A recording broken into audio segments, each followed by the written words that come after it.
Thank you for joining me on another episode of She Leads Now podcast, where we help career and entrepreneurial women gain the tools to develop a success mindset, create winning strategies, build collaborative relationships, and take bold action towards creating impact and fulfillment in their lives and careers. I'm your host, Sabine Gideon, and I'm on a mission to awaken and activate women and emerging leaders so they can tap into their innate leadership ability, elevate their influence, and create the impact they were destined to make. If you're ready to uplevel your confidence, courage, and influence, you've come to the right place. Join me weekly for insights, strategies, and resources to help you grow, develop, and embody the leader you were meant to be, so that you can make the impact you know you are called to make and establish the legacy you've always dreamed. The world eagerly awaits the emergence of your brilliance, impact, and influence. So with that, let's dive into this week's episode. Hello, and welcome back to another episode of the She Leads Now podcast. I'm your host, Sabine Gideon, and joining me today is Jane Applegath. Jane is a serial entrepreneur, she's a creative intelligence coach, and she's the founder of Epic Vision Zone. She serves passion-driven women who are ready to create radical self-improvement and empowerment by guiding them to prosper doing the work they love while having the freedom to set their life's joy on fire. Today's conversation, we're going to be talking about how to lead your vision for success, fulfillment, and prosperity. Welcome to the show, Jane. So excited to have you. Well, thank you so much for having me, Sabine. I am excited to be here and share with your audience, so can't wait to get started. Yes, let's do that. So tell us a little bit about your journey and how you came to the work that you're doing today. Well, I've had a variation of experiences and jobs in my life. Some of them have used both my left and my right brain. First, I was in the finance industry. I was a stockbroker, a very successful one. At the time, I didn't realize I was really telling stories about the companies to invest in, and that really set me on fire. But that didn't resonate with my soul or my heart. I was always interested in imagination and always interested in the art of illusion, if you want to put it.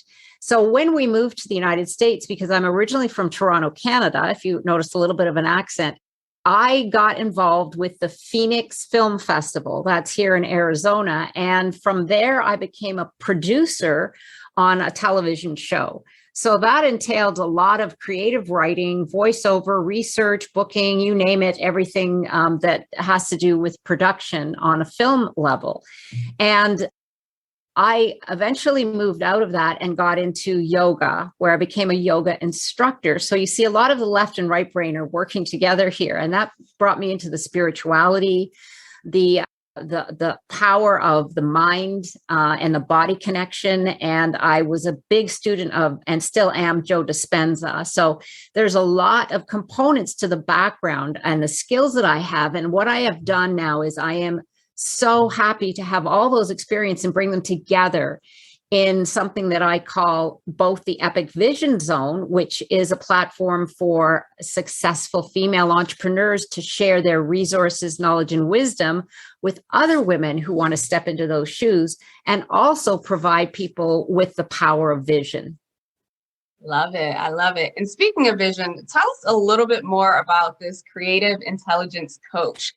Yes, this is an area that hasn't been explored a lot, but really, if you look at a different, let's look first at an analytical intelligence, because there are different tiers of intelligence, apparently.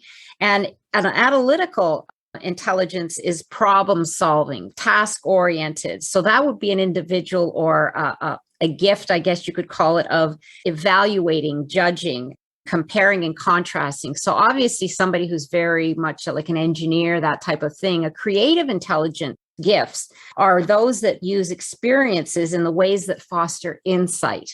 So if you can imagine the knack for storytelling, for those who do art, for people who develop new ideas and innovations. So an Elon Musk, for example, would be a huge creative intelligence individual. And if you usually we think of creators as the great artists, but also when we have more knowledge, which would be the intelligence, think of it as your internal library to draw more information from in order to create what it is that you want to create. So that's how I see creative intelligence. And so I'm putting all of that experience to use to create insight for my clients. Oh, I love it. You know, you hear about emotional intelligence, you hear about even positive intelligence. So this creative intelligence, it's not new, but it's really taking a whole lot of pieces and putting them together that serve and allow, it sounds like allows other people to bring out or bring forth their vision or bring forth their creativity and their imagination so that they can do the things that they need to do. So with this methodology and with this style of coaching, who are you supporting and how do you support them? Well, that's a great question, Sabine. And if you look at where we are today, where a lot of individuals are pivoting, and I focus mostly on women because I feel that this is our time. I mean, there are so many women that are stepping up and things that have shifted because of so much that has gone on in the last couple of years. So it not only has the pandemic given us time to breathe, but it also has given us time to reflect on why were we doing what we were doing? Were we really enjoying it? And do we want to go back there? And because of that, there are a lot of individuals that are now wanting to move into the next chapter of their life. And that's where I come in, because you may have been very skillful at certain jobs, but it's not necessarily what resonates with your heart. So what I do is I help those clients who are in a position that they know that they want to make a change. They know that what they were doing was something that is not their lifelong dream or purpose, but they're not sure where to go from here. So I love this saying that Rumi has because it's really insightful. He's an ancient sage and a poet, and he said, "Shut your eyes so the heart may become your eye. And with that vision, look upon another world. If you can step away from your need for self-approval, all that you do, top to bottom, will be approved." And I love that because when we're in the go, go, go world and we had these careers and jobs and we didn't have any time or space to shut our eyes and resonate with our heart, we didn't have time to connect with our purpose. So what I do is I walk my clients through a process that gets them to create a vision so powerful that they will want to change their life in order to reach that vision. Ooh, that's amazing. Okay, there's so much that I want to unpack there. First and foremost, I am with you and you're preaching to the choir. I firmly hold that belief too, that there is a shift happening in our society, in our world, in humanity overall. And, you know, the pandemic, while it did come with its challenges, it certainly came with its blessings. And that opportunity for so many men and women, but specifically women, to step up and question, is the life that I'm living the life that I want? And for the ones who have stepped out courageously and said, actually, it's not, and they're taking action towards creating it, like I just absolutely commend them. And I'm excited to work with them. And I'm excited that they have you to work with as well. And even just thinking about your story and how you shared your journey, I mean, you are literally that person, right? And maybe you didn't know that you were that person at the time, but to go from being a stockbroker to shifting into the entertainment industry, into the work that you do now. So thinking back, when you made that initial shift or when you started to feel that tug that, okay, something isn't right, or maybe this is no longer who I am or what I'm purposed to do, what were some of the things that were happening that said, all right, maybe it's time to shift, both internally and externally? Well, that's a great question too, by the way. First of all, I didn't feel excited to get up and go to work. It was a chore. In the industry that I was in, you were only as good as your last month's commission. So it's always like you're on the beginning of a race and you race till the end of the month and then you start all over again. So it's very, very stressful. But I didn't feel excited anymore about helping individuals. So that was one of the first signs. It was more of a drudgery.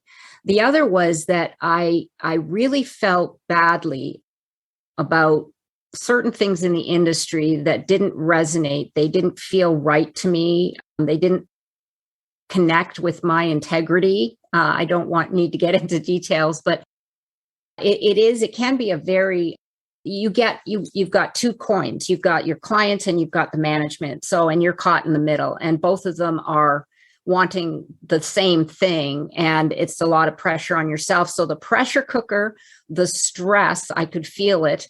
And I lost interest. I would get off, I would take the train into the city because I was in Toronto, and I would get off the train and go to the office and go, oh, another day. Now what do I have to do? And it became a have to. It didn't become a want to, or I can't wait to.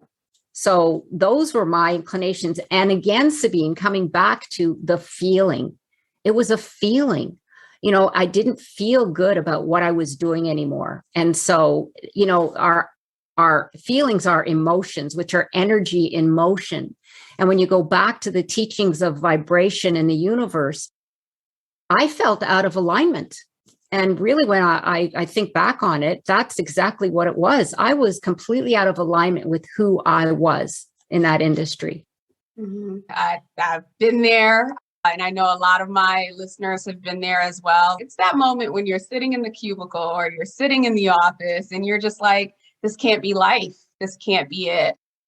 So thank you for sharing that and the steps that you actually started to take. So once you came to that realization or that awareness, right, that I'm out of alignment, this is not the thing that I'm purposed to do, what was next? Because I think, and I ask that because I think sometimes when we're so far removed from those initial phases, it's easy to get into that place where we're just kind of like, yeah, I realized this. And then I started moving towards, this new life. And we know, we know that shift does not happen overnight. So are you able to recall some of the things that you did consciously to start moving away from, this misalignment to being more aligned with your creativity?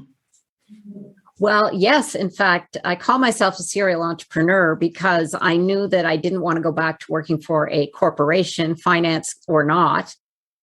But I knew I wanted to be an entrepreneur.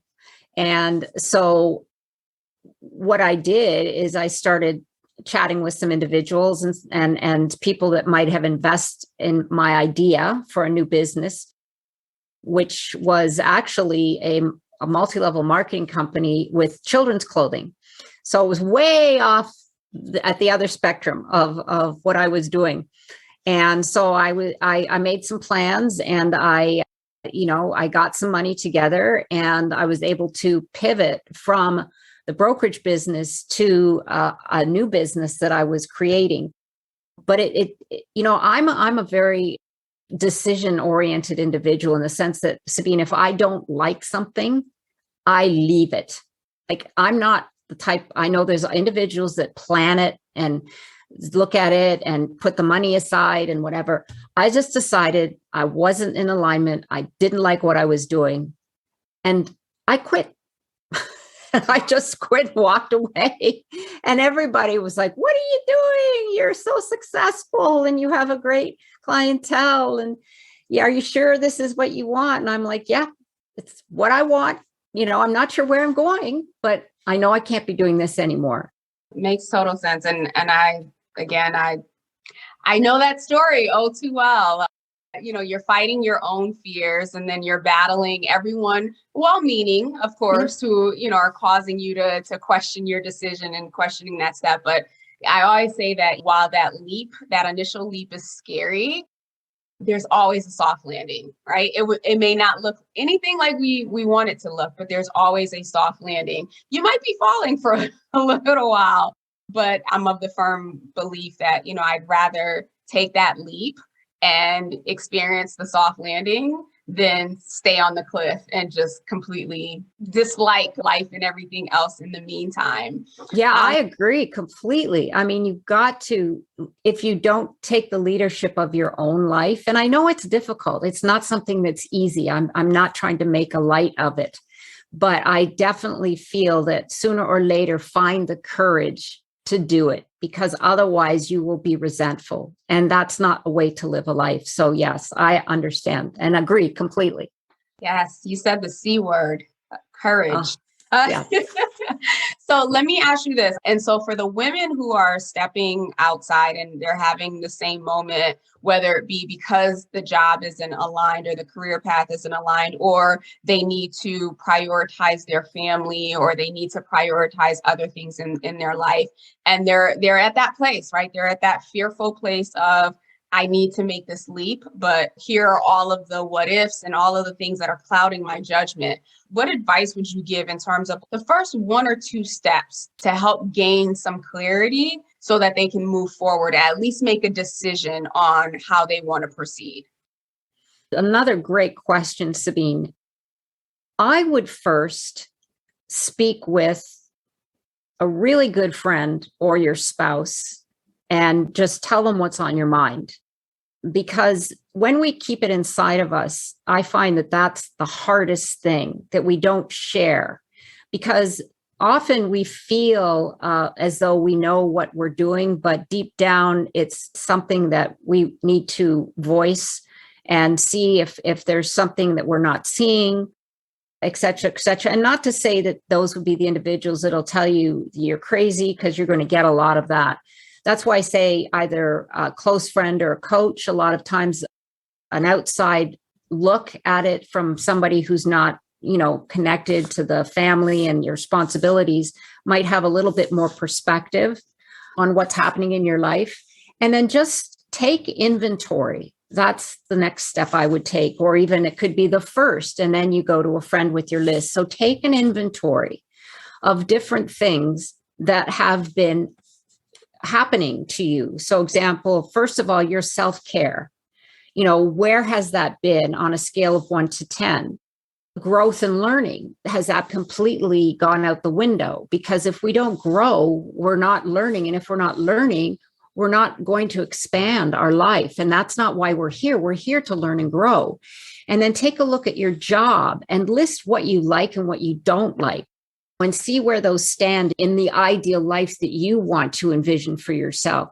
So taking inventory really helps you put some clarity on the situation, because we do get very emotionally involved. But if we can put those facts down and then look at them and then go over them with someone and say, is this really where I need to go? And that will help build your confidence, but also your courage, because you'll see with that inventory that you'll think, you know what, I really do feel now that this is the right decision for me, because this is where I feel that I'm not only in alignment, but here are the negatives and here are the positives. And I know that I can build a better life for myself and my family.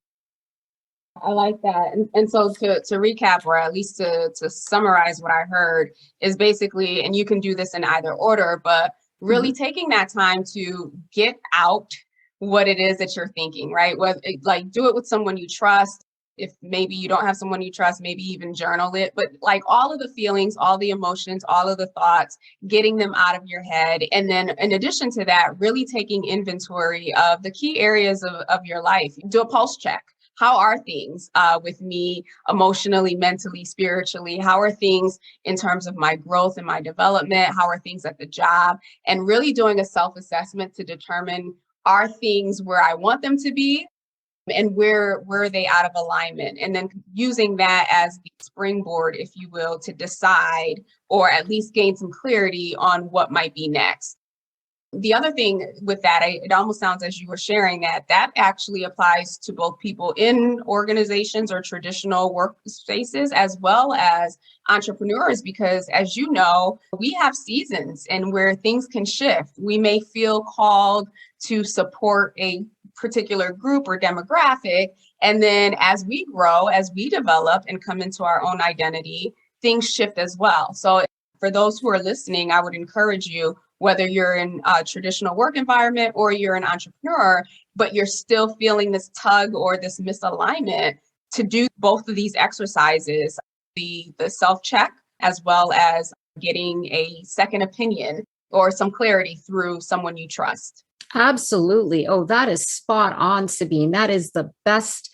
I love that you said also it can be applied to a workspace. So if you're in a job and you're finding that things aren't resonating, take the time. Maybe you need to take a course in something that you enjoy to see if that's where you would like to go. No matter if you're thinking of making a shift to another career or going out on your own, or whether you're in a job already, it's actually a very useful exercise to do on even a quarterly basis, to check in, do a self check, do a self inventory, and then say, you know what? I think I need to do this, or I think maybe if I do that, this will help me move me in the direction that I want to go. Yeah. Thank you for that.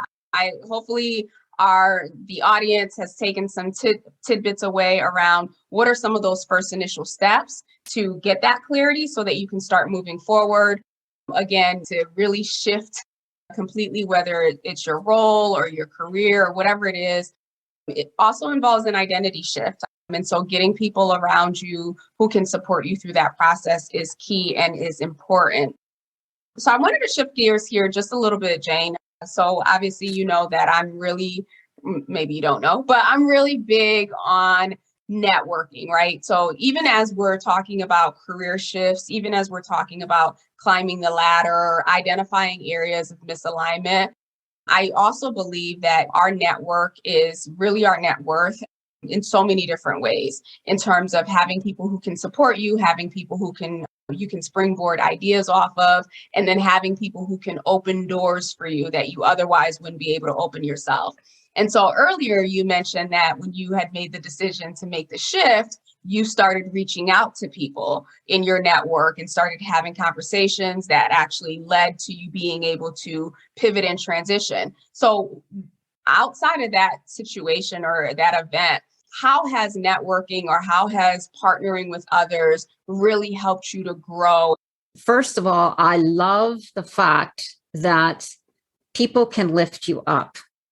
Here's the key: surround yourself with people who are smarter than you, who inspire you, who lift you up. Because think of this: I call the individuals who don't resonate with you, but they're your friends and they complain and they into the drama, whatever it might be. I call them the energy vampires. I had to divorce myself from them because they will get you ignited just to take that energy from you. And you want people who will ignite your energy. So yes, the mentoring, the friendships, the networking.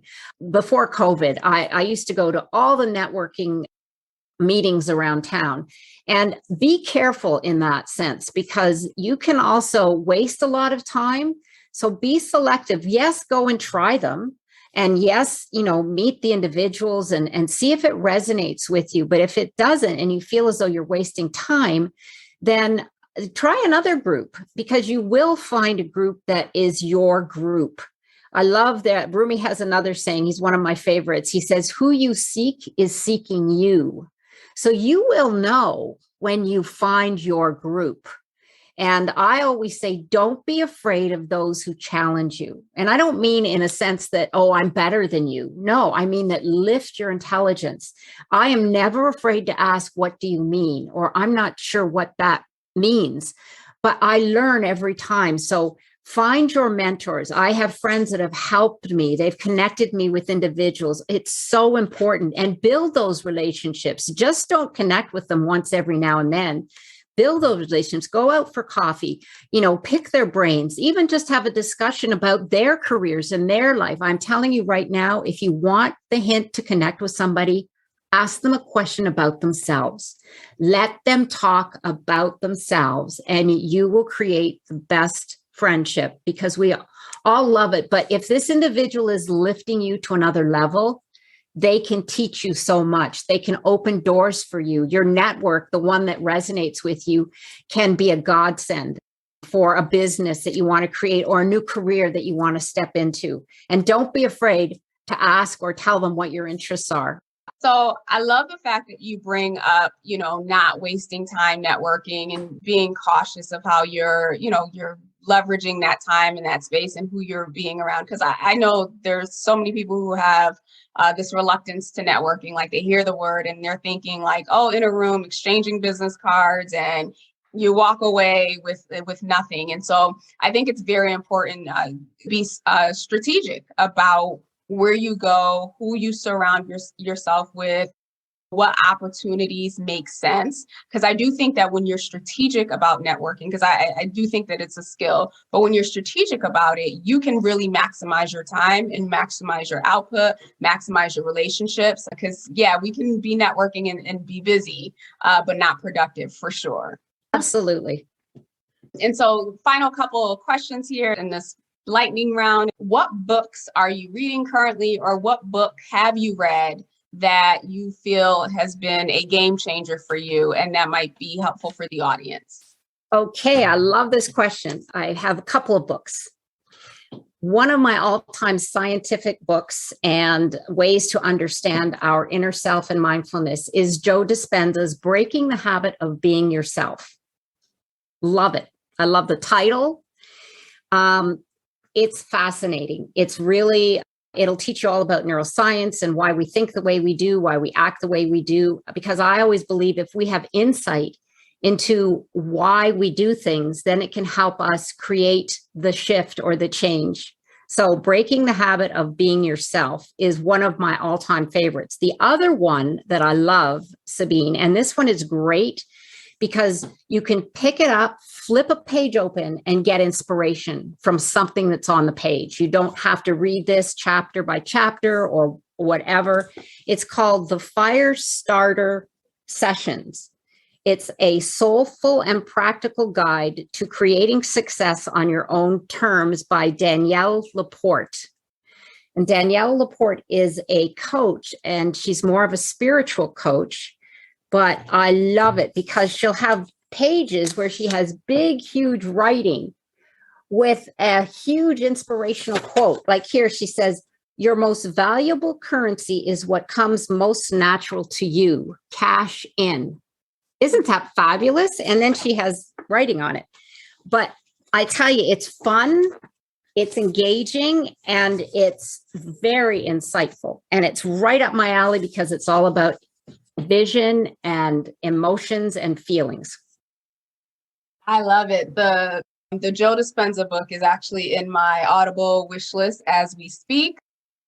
I'm trying to get through some of the books that I've started before starting that one. And if I'm not mistaken, Danielle, she does planners, right? She also does like these. Yeah, that's what I thought. Thank you for those recommendations. I know the Joe Dispenza book comes very, very highly recommended. Well, as we wrap up here, Jane, how can the audience get in touch with you? How can they connect with you? Where do you hang out? I hang out on Instagram. It's my go-to. So it's at Jane Applegath. I'm on LinkedIn as well and Facebook, but my go-to is Instagram. And please check out my YouTube channel, which has all these wonderful interviews, including the one with Sabine, which is fantastic. And also you can pick up any of that on Spotify or Apple, all of the streaming services that are available. I do want to encourage everyone to go to my site. I have a free download there. It's Your Dreams Tools to Success.